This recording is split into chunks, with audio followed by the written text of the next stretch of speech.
اليوم أول ذي الحجة.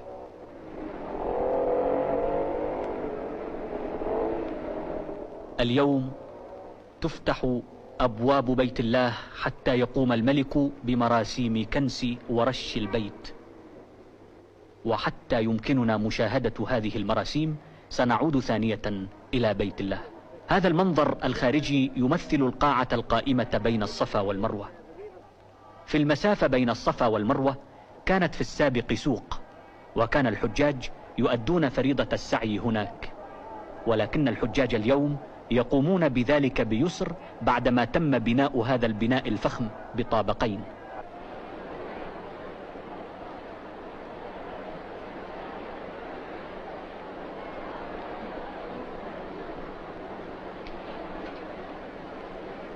لقد أخلوا دائرة الطواف من الناس لإنجاز مراسيم الغسل، ويجري غسل داخل بيت الله بماء الورد الذي يهيأ في إيران ويرسل لهذا الغرض.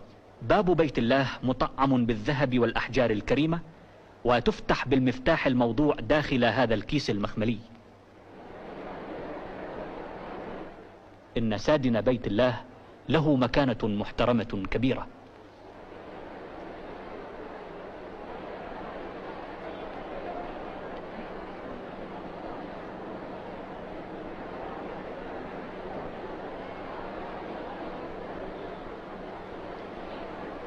ويجري إهداء المكانس التي يجري بها كنس بيت الله بعد الانتهاء من المراسيم إلى التجار الذين اشتركوا في مراسم الحج تيمنا وتبركا.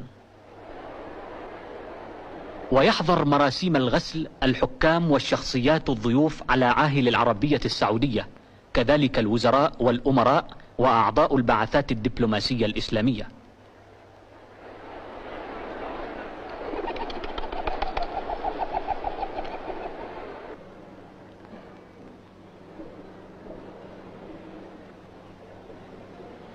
اللهم إني أسألك باسمك الذي يمشى به. وقبل عملية الغسل يقوم الملك والمرافقون بالطواف حول الكعبة 7 مرات.